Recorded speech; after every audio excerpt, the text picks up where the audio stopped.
का? अजिबात नाही. मध्ये कोणीतरी असल्याशिवाय लग्न संबंध जुडत नाही. सक्का मामान पोर जरी कोणी मधमा पडाशिवाय भेटत नाही. ते देव भेटाले कोणतरी मधमा पडायला पाहिजे का नको? हा असं सोपं सांगत त्यातले लगेच पटीच असते. आणि मन तत्वच तसं मला सोपं करी सांगा ना आवडत.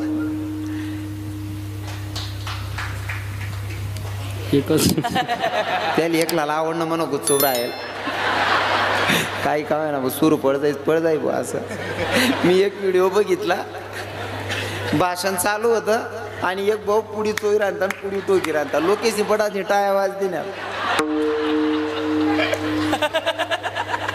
सध्या तसंच चालू आहे. पिचेसी यावर आगे तर काही बरं चांगले वातावरण चांगले बा. सर्व लोक अशी खेळीची राहणार मस्त वाट राहणार. मला मन बिच्छित लागे हो. नाही काय रास माहितीये का, असं कोरत राहो का शेंगा सापडायला पाहिजे म्हणजे सरा करायला चित लागस.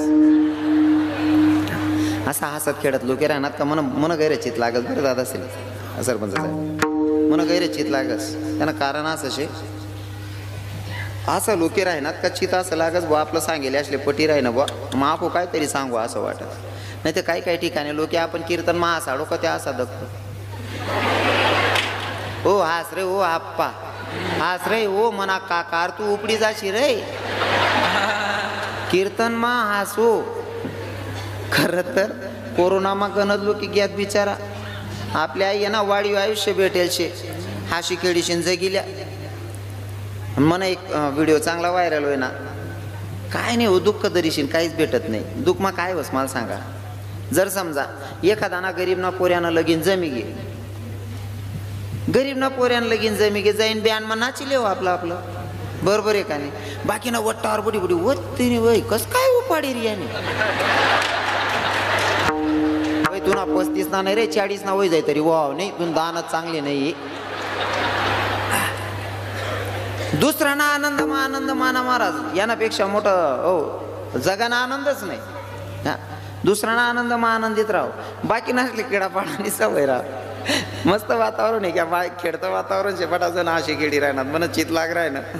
आणि तुमले सांगच बरं का हसत राहो माणूसने. आमना बाबा ये मन बाबा आहेत ना पुरा कीर्तन मग 2 तास असतच त्या निमज झोप आणि टाइमला सुद्धा अशी पडते म्हणशील मी त्यातले हास म्हणत. आमना दोन्ही नसे मजे मी बी हा शिराज बरं का. मनकडे जर कोण देखा ना माल सवय मनकडे देखा का मी लगेच आपल्या हसल्यानं जर कोणाचा दिवस चांगला जात असेल तर का ना पाहिजे हसायला पाहिजे ना दादाश्री बरोबर आहे की नाही. कोणी देखा का आपण हसणं का त्या माणूसले बी समाधान वाढ. हो रे एवढा मोठा महाराज बाई बोलता मन मोक्या बिचारा लगेच देखता जास ना बोल त्यासले बी समाधान त्यासना बी दिन चांगला जास. फक्त असा ना अर्थ वेगळा नको निघाले. हसत राहू माणूसने. आणि जो हसस ना आपली पक्की गॅरंटी आपला कीर्तन मग 2 तास बसणार दिलखोलीनं हाशिलीन आणि मनमा शंका कुशंका न ठेवता जर हाशिलीना ना पक्की गॅरंटी 6 महिना तुमल्या अटॅक यावं नाही. बाकी ना म्हणतच होती मग 6 महिन्यानंतर काय करा ना आको 50 दी टाका ना मरणं नाही म्हणल्यावर हा सुरू ठेवा ना दादासाहेब.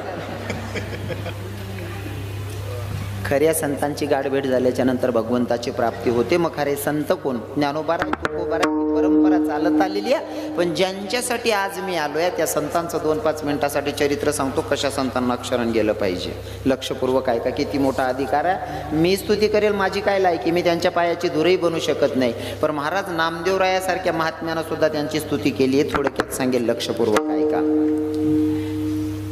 भानुदास महाराजांचं कीर्तन चालू आहे. भानुदास महाराजांचं कीर्तन चालू आहे आणि चालू कीर्तनामध्ये भानुदास महाराज सांगत होते भैया पंढरीश पांडुरंग परमात्मा असा दाता ज्याला हात नाही त्याला हात देतो, ज्याला पाय नाही त्याला पाय देतो, ज्याला डोळे नाही त्याला डोळे देतो. फक्त तुम्ही वारीला जा आणि त्याच्याकडनं मागणी मागा नक्कीच द्यायला तयार असतो महाराज. भानुदास महाराजांच्या कीर्तनातून ऐकणारा व्यक्ती होता ज्याला हातही नाही आणि पायही नाही अशी व्यक्ती कीर्तन ऐकत होती. त्या व्यक्तीचं नाव होतं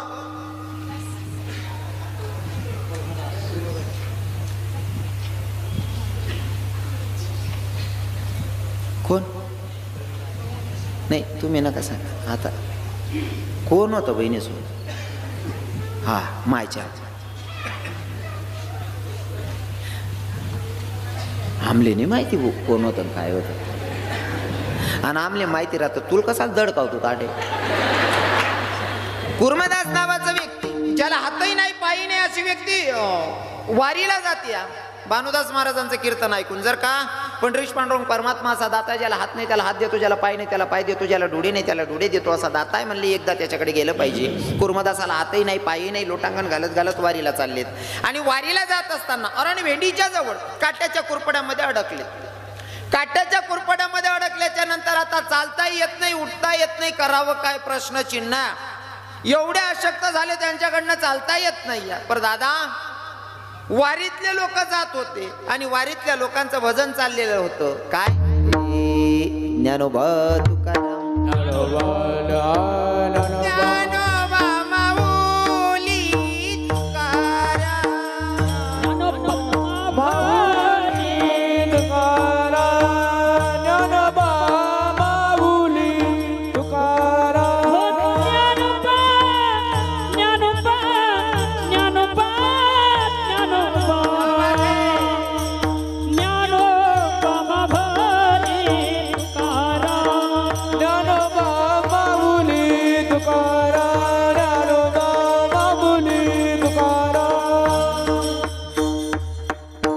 माऊलींचा तो नामगजर ऐकल्याच्या नंतर भगवंताचं साधू संतांचं नामचिंतन कानी पडलं. कुणीतरी वारकरी जात आहेत म्हणून आवाज दिला, वारकरी बाबा वा ऐका ना. वारकरी बाबांना फिरून बघितलं, पण नेमकं असं होतं की कुर्मदास काट्याच्या कुरपड्यामध्ये अडकलेला कोणाला दिसलाच नाही. चालायला लागले. पुन्हा आवाज दिला, वारकरी बाबा बघा ना. एकदम मागे फिरून बघा तर खरी. एका वारकऱ्याचं लक्ष गेलं, काट्याच्या कुरपड्यामध्ये कोणीतरी अडकलेलं आहे. जवळ आले, बघितलं. म्हणले, दादा आपण कोण? म्हणले, मी कुर्मदास.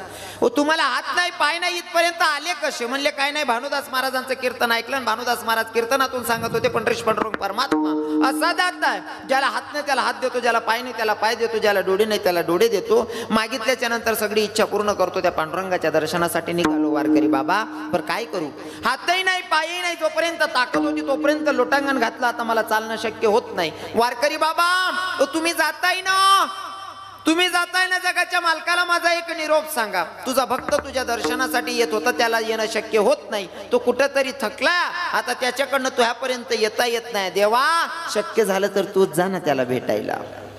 माझ्या जगाच्या मालकाला वारकरी बाबानं संदेश दिला, देवा तुमचा भक्त तुमच्यासाठी येत होता दर्शनाला, पण येणं शक्य होत नाही. म्हणले, एक करा ना, तुमच्या भक्तानं तिथंच बोलवलंय तुम्हाला. महाराज माझ्या विटेवरच्या मालकानं विटेवरनं उडी मारली, विटेवरनं उडी मारली आणि कुर्मदासाच्या भेटीला निघालाय माझा जगाचा मालक पंढरीश पांडुरंग परमात्मा.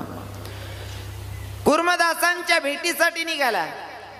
आता निघाले तर खरी भगवंत, पर भगवंताच्या सोबत दोन लोक आलेले, माऊली ज्ञानोबा राय आणि नामदेव राय.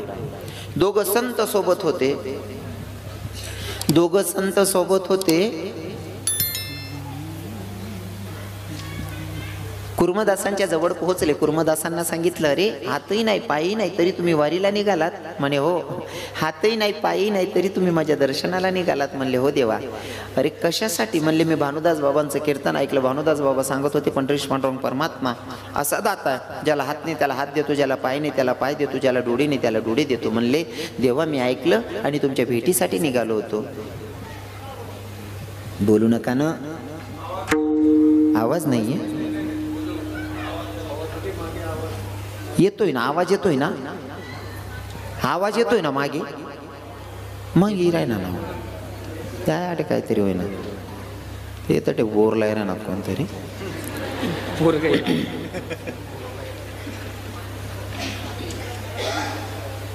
कुर्मदासांनी सांगितलं की तुम्ही भानुदास महाराजांचं मी कीर्तन ऐकलं आणि भानुदास महाराजांच्या कीर्तनातून ऐकलं की पंढरीश पांडुरंग परमात्मा ज्याला हात नाही त्याला हात देतो, ज्याला पाय नाही त्याला पाय देतो. म्हणून देवा मी तुमच्या भेटीसाठी निघालो होतो. देवानं सांगितलं माया भेटीकडे निघाले होते ना? म्हणले, हो.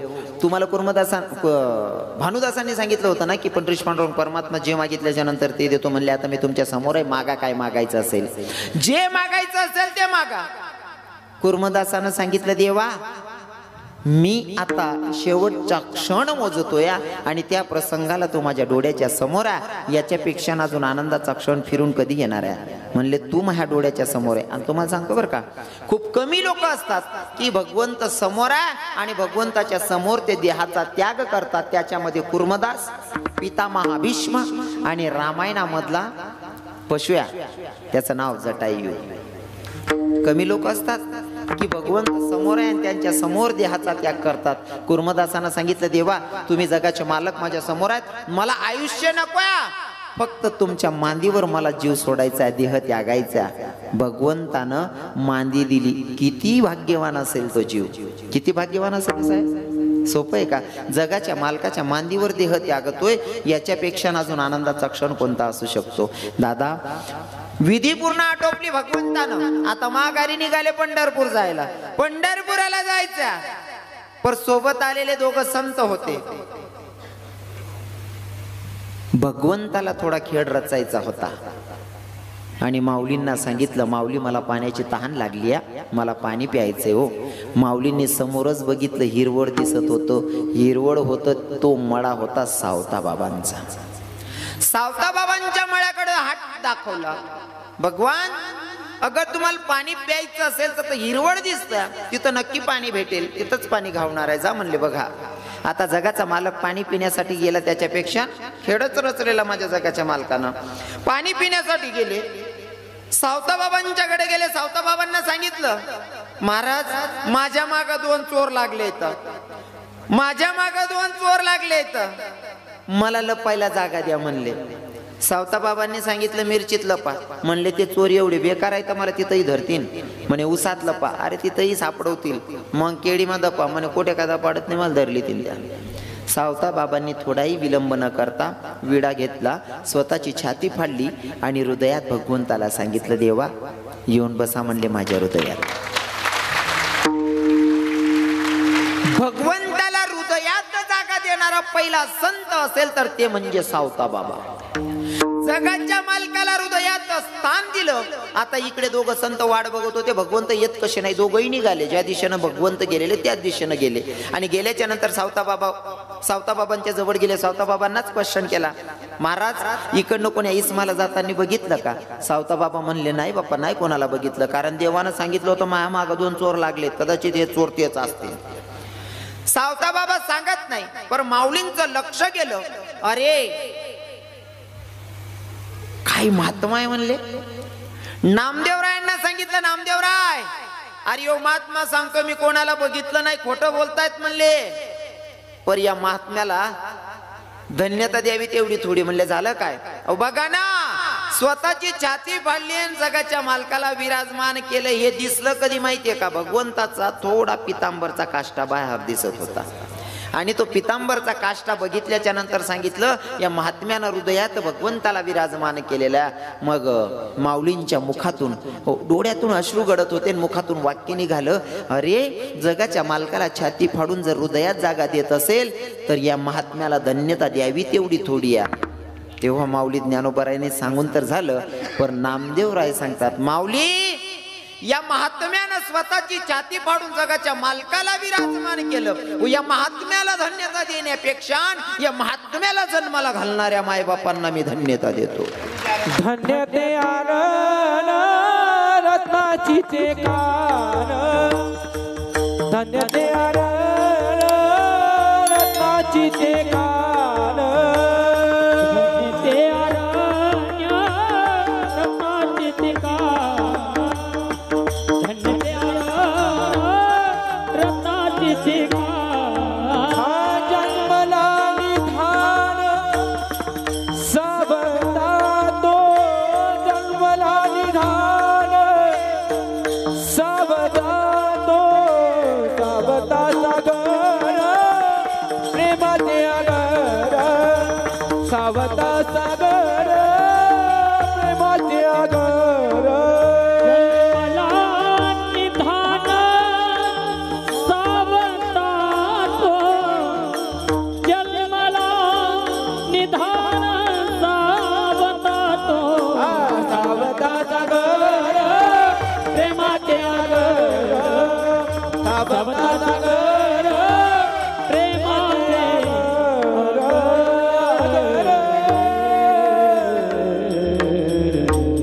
सावताबाबांनी कुठंच गेले नाही, घरी बसल्या भगवंताला बोलवून घेतलं. भक्ती करायची ताकद असली का, जशी भक्ती ना तसा भगवंत आपल्याला भेटतो बरं. हा, काही काही लोक सहज नामचिंतन करतात. एक लहानपणी तुम्हाला आठवत असेल महाराजजी, आपल्या आर्वीमध्ये एक आजीमाई होत्या, त्यांना चालताच येत नव्हतं, पण पंढरपूर फिरून आल्या होत्या. ज्यांना बाथरूमला सुद्धा 2 लोक घेऊन जात होते, ती व्यक्ती घरातल्या घरात बाथरूमला सुद्धा जाऊ शकत नव्हती बरं का. ती व्यक्ती स्वतःच्या पायानं चालून पंढरपुराला जाते, तिकडनं येते. हा आर्वीलाच, तुमच्या तालुक्यात आर्वी, हा मतलब इथून जवळच ना तुम्हाला. हा, ही सत्य घटना आहे. तसं सावताबाबांना सुद्धा, सावताबाबांना कुठे जायची गरज पडली नाही, जगाच्या मालकांनाच भेट दिली. पण सांगू का, जे काम आहे ना ते जर तुम्ही आपलं, तिथंच भगवंत आहे. जे आपण करतोय ना त्याच्यातच भगवंत आहे. थोडक्यात एखादा सालदार आहे, त्यांनी जर नीतीनं काम करा ना, नीतीतीन काम करा ना, लवकर साले भरणं सोडतेस. मन बोलणं समजी राहिना ना, कारण जुना लोकेशनी म्हण नीती तटे बरकत. बरोबर आहे की नाही? म्हणून सांगतो, सावताबाबा कुठे गेले नाही, भगवंत सावताबाबांना भेटायला आले. भक्ती तशी होती, कारण सावताबाबा जे काम करत होते ना त्या कामातच भगवंताला शोधत होते. कांदा मुळा भाजी, कांदा मुळा भाजी, हो कांदा मुळा भाजी, कांदा मुळा भाजी, अवघी मिठाई माझी, अवघी मिठाई माझी, अवघी मिठाई माझी, अवघी मिठाई माझी. लसूण मिरची कोथिंबीर अवघा झाला माझा, आऊस गाजर रताळू, अवघा झाला गोपाळ, मोठा झाला बिगिन दोरी, अवघी व्यापिली पंढरी, सावता मने केला मला विठ्ठल पायी देखिला डोळा. कांदा मुळा भाजी, कांदा मुळा भाजी, अवघा भाजी, कांदा मुळा भाजी, अवघी मिठाई भाजी, अवघी मिठाई भाजी, अवघी मिठाई भाजी, अवघी मिठाई भाजी, भाजी. अशा संतांना शरण जायला तो संत सांगतात. तिला पांढरे शुभ्रा पाण्यात उभे राहतात. उभा राहायची पद्धत पण तशी. कसे? एका पायावर उभे राहतात. सरपंच साहेब कसे उभे राहतात? एका पायावर उभे राहतात. दिसायला पांढरे शुभ्रा, एका पायावर उभा. कोणी गोष्ट कराय ना मी बगडा नाही नाही, मग आम्ही विषय पांढरा शुभ्रा असं थोडी. मला जे सांग नाही ते एक शब्द समजेन तुम्ही. जो माणूस आठ इथला चांगला कामे करा ना, तो माणूसले काय अधिकार आहे मला तसं बोला ना? अजिबात नाही, अजिबात नाही. असं नाही. मला जे रिअल मांडायचंय ते ऐका. तुम्ही जरा भाव चेंज करा. मला जे सांगायचे ते भाव चेंज करा, ऐकायचे. दिसायला जर पांढरा शुभ्र असेल तर तो चुकीचाच असेल असंही नाही, आणि तो चांगलाच असेल असंही नाही, हे पटवतोय मी. मग पांढरा शुभ्र मी स्वतः आहे, मग मलाही चुकीचं ठरवा. काही काही दिसायला असतात पण आतून नसतात. बगडा दिसायला पांढरा शुभ्रा, उभा राहताना सुद्धा एका पायावर उभा राहतो. त्या मछली असते का, ते कीटक असतात ना पाण्यातले, त्यांना असं वाटतं की भैया एका पायावर उभा म्हणजे नक्कीच हरिद्वारचा साधू असला पाहिजे. दिसायला पांढरा शुभ्र एका पायावर आहे, ते कीटकांना वाटतं एका पायावर उभा आहे म्हणजे नक्की तपस्वी साधू आहे. साधू कधी कोणाची नुकसान करत नाही हा विश्वास ठेवून ते कीटक त्याच्या आजूबाजू फिरतात. मग अहो पांढरा बदक काय करस अहो बगडा, त्याचले बरोबर जोवड येऊ देस आणि जो का पाय उचलेले तो बरोबर त्यांना डोकावर ठेवतेस. कोण? पांढरा बगडा. असा गणच पांढरा बगडा राहतस, दिखाले पांढरा राहतस पण आतून काळात राहतस. साधू कोणाला म्हणावं? साधू कोणाला म्हणावं? आम्ही पांढरे कपडे घातले म्हणून आम्ही साधू झालो का? अजिबात नाही, अजिबात नाही. साधू कोणाला म्हणावं? काही काही ना आमचे संतांचे प्रमाण हे ऐसे कैसे झाले भोंदू, ऐसे कैसे झाले भोंदू, हो ऐसे कैसे झाले भोंदू, कर्म करुणी म्हणती साधू, ऐसे कैसे झाले भोंदू, कर्म करुणी म्हणती साधू, कर्म करुणी म्हणती साधू, अंगाला बोनी आराध, अंगाला बोनी आराक, अंगाला बोनी आराक, डोळे झाकून करती पाप, डोळे झाकून करती पाप, अंगाला बोनी आराक.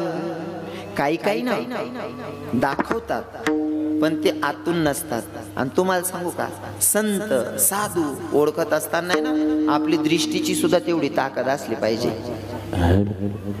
आपली दृष्टीची पण तेवढी ताकद असली पाहिजे. बर आपण चालूच कोणी सांगा का लगेच अटकतस आपण, हो लगेच विश्वास करतो. पण जोपर्यंत आपण पारखत नाही तोपर्यंत विश्वास कोणावरच करायचा नाही. आणि मी असलो तरी सुद्धा सांगतोय, बर मी साधूंची व्याख्या सांगतोय. ब्रह्मचारी साधू असतात बाकीचे. साधू कोणाला म्हणावं दादाश्री? ब्रह्मचारी साधू कोणाला म्हणावं? लगीन करणं त्याले का? बाकीचले भेटण्यात नाही त्या मारा घ्या, त्याले साधू म्हणशात का? अजिबात नाही. साधून एकांत गाठावा आणि एकांत मध्ये राहावं. आणि आलाच प्रसंग लोकांत मध्ये तर कमीत कमी संसारीच्या घरच्या निंदा करत बसू नये साधूने. खानदानी साधूच बद्दल सांग राहिलो मी, बाकीना साधू म्हणलेतच. आणि त्या पै काही पै निंगई बर त्याने याला कस काय साधू म्हणा ना, हा वेगळा पार्ट आहे, ते नीच साधू म्हणणं पडते. ओरिजिनल नाही, खराब कंपनीना माले भाऊ. ओरिजिनल साधू कधीच कोणाची संसारी लोकांचं चिंतन करत नाही, विषय डोक्यातच घेत नाही. खऱ्या साधूच्या डोक्यात फक्त एकच, मनात एकच असतं. काय? मन लागा मोरा यार फकीरी में, मन लागा मोरा यार फकीरी में, मन लागा मोरा यार फकीरी में, मन लागा मोरा यार फकीरी में, मन लागा मोरा यार फकीरी में, मन लागा मोरा यार फकीरी में. जर असं असेल तर अशा साधूला, अशा संतांना शरण गेल्याच्या नंतर भगवंताची प्राप्ती. पण आपण खरा संत आपल्या जीवनात आल्याच्या नंतर आपण खरा संत ओळखला पण पाहिजे आणि ओळखण्याची आपली तेवढी दृष्टी पण असली पाहिजे. थोडक्यात सांगू का, साधू आणि संत कधी ओळखणार आहेत लोक? अरे साधी साधी गोष्ट आहे, साधू संत ओळखायचं जाऊ द्या, बाकीच काही कीर्तनकार वैकावतात नाही. दादासाहेब कीर्तनकार वैकावतात नाही. मी एक ठिकाणी एक भाऊने मला स्टँडले तारीख दिली म्हणे, रवी किरण महाराज म्हणतं काय म्हणे, तुम्हाला युट्यूबला बराच कीर्तने ऐकत म्हणतं. बरं मन बापने पुण्यतिथी करणे शे कीर्तन ठेवणं शे म्हणतं. चालेल भाऊ. त्या भाऊने मला तारीख सांगी, मी बारी बरीन तारीख लिहिली नाही. आता मला जायचं कार्यक्रमाला, पण तो प्रसंग असा होता, मी गाडी बिडी काय लिहू नये, गाडी बिडी होतीच नाही म्हणे. म्हणेशील मी बसना प्रवास करू एसटीना. आता एसटीचा प्रवास करायचा म्हणल्यावर 2 दिवस आधी त्या भाऊचा फोन आला मला, महाराज म्हणतं काय तारीख द्या माशे ना. म्हणता हो ना दादा. मग म्हणे महाराज परवा कीर्तन शे. म्हणलं हो. पण म्हणे महाराज मन बापनी पुण्यतिथी शे, भजनी मंडळवाला असले जेवण सांगेल शे. म्हणतं बरं तुम्ही बी जेवण लिया म्हणे. म्हणतं मग इसू ना भाऊ. पण जेवणले काय बनव म्हणे महाराज. म्हणतं करा ना भाजी पोळी काहीतरी. हो महाराज पहिल्यांदा कीर्तनकार जेवाडचो काहीतरी चांगलं सांगावं म्हणे. म्हणतं भाऊ 1-2 भाजी बनाय टाक. मटणी भाजी बिजी बनव म्हणतं, मटणी उसळ बेसळ. हो महाराज पहिल्यांदा विरायनात म्हणे तुम्ही. मग म्हणतं भाऊ बासुंदी पापडी कट टाक 1-2 भाजी बनव. काय म्हणे महाराज. मग तू नका पुतळा लव जीव करस. म्हणजे कीर्तनकार काय खातस हाय बी माहित नाही तुला. उलगेल वावरली. आता 2 दिवसावर विषय आला ना. मी कार्यक्रमाला निघालो, बसचा प्रवास. स्टँडला उतरलो जिथं जायचं, पण नेमका पिरियड होता ना दादाश्री, तो कोरोनाचा होता. हा ठेवू का त्यातले बाकीचे लगेच समजेल असं. मी जेव्हा निघालो का मी गावात प्रवेश केला. गावात प्रवेश केल्याच्या नंतर कोणत्या माणसाचं घर कुठे. आता मला कारभारी बाबांचं घर माहित नाही म्हणून कोणाला तरी विचारावं लागेल ना जायचं म्हणल्यावर. आता मी कोणाला तरी विचारावं म्हणून जरा नजर टाकली. एक उंच ओट्याचं घर होतं, एक आजी माई बसली होती. म्हणलं आजीला विचारावं की आजी अमक्या नावाचं व्यक्ती कुठं राहतं, त्यांचं घर कुठं आहे म्हणून. मी त्या आजीकडे जाईच राहीन तोपर्यंत आजीनेच मला असं हाक मार म्हणे भाऊ आता आहे म्हणे. मला असं वाटलं म्हणतं आजीना पोऱ्यानेच तारीख द्यायचे म्हणतं. मी जोडे गो बारी बरीश नाही. ती आजी म्हणे भाऊ तू करम फुले कस का म्हणे. ओ म्हणा बापरे. म्हणता हाय मायले कीर्तनकार मान करम फुले ऐकणार मा बी फरक सापडणार नाही. मी त्या आजीकडे देखू काय मनाकडे देखू कोठे चुकाय न बुवा असं. मग नंतर म्हणा लक्षा मावून आजीने चूक नाही शे म्हणता. आई चूक आपली शे. काय म्हणे जी बॅग होती ना बॅगच चुकीने होती. म्हणता ती बॅग बदलावणी पडीन भाऊ. आपले करम फुले ऐकणारा म्हणायला लाग्या बॅग बदलावणी पडीन. दुसरा कार्यक्रमले जावान टाइमले दुसरी बॅग लिहिणे. आमना जुना बाबा लोक वापरत ना ती शबनम बॅग. मी शबनम बॅग लिहिणे त्यांना मग फेटा ठेवा उपर न ठेवा. आणि कार्यक्रमले एसटी मा निघणू. आता एसटीना जोपर्यंत प्रवास होता तो होई घ्या. मग नदीना पलीकडे जाणं होतं मला. आता नदीच्या पलीकडे जायचंय. मग नदीना कोपरे कोपरे चाल राहील तुम्ही. नदी ओलांडणी होती ना. नदीना कोपरे कोपरे चाल राहील. तू एक भाऊ म्हैशीले पाणी मार राहील.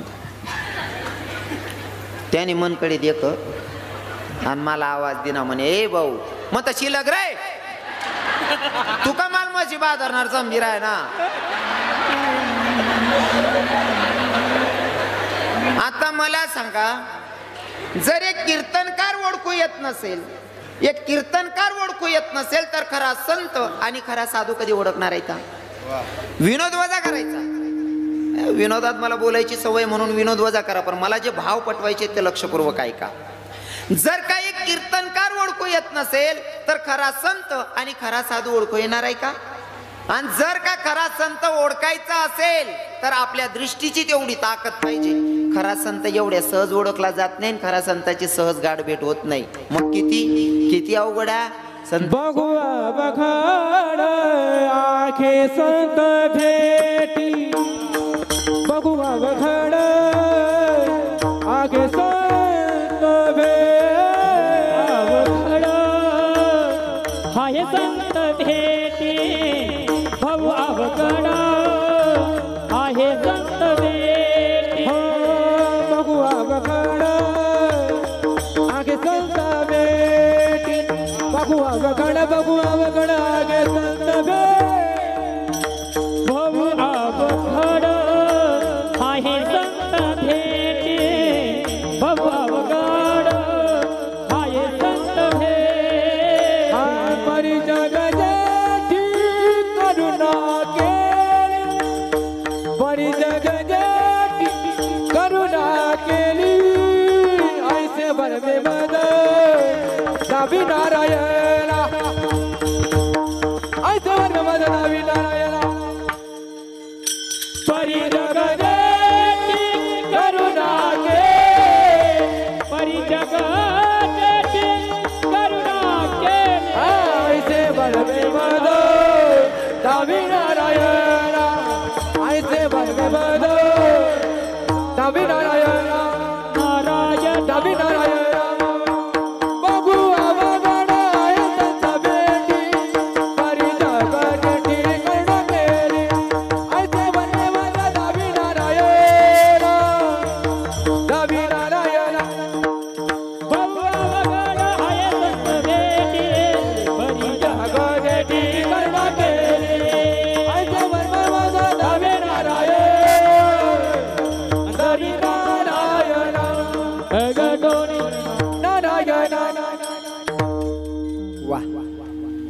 असं बरोबर प्रमाण बसणं बा परफेक्ट इतकं सोपं नाही बहु अवघड आहे खूप अवघड आहे खऱ्या संतांची गाठ भेट होणं पण जर का खऱ्या संतांची गाठ भेट झाली आणि संतांच्या पायी लोटांगण घातलं तर त्याचा बेनिफिट काय होतो अभंगाच्या प्रथमचा हरि प्राप्ति उपाय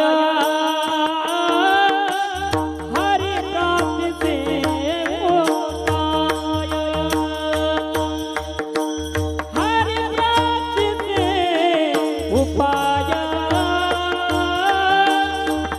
प्राप्ति उपाय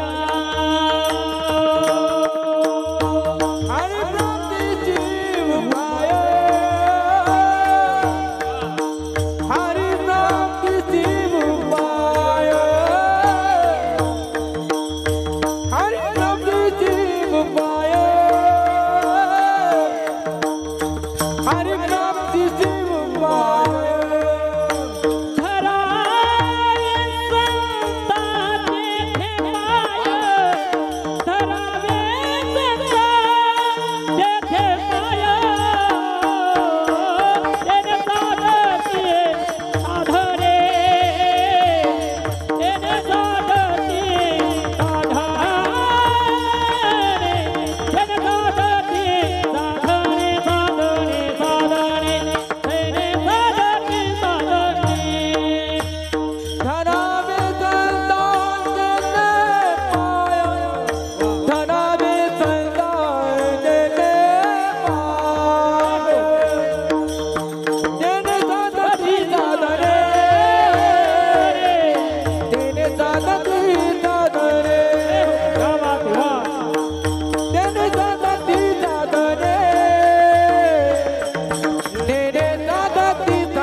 धरावे संता देते पाया हरि प्राप्ति उपाय धरावे संता देते पाया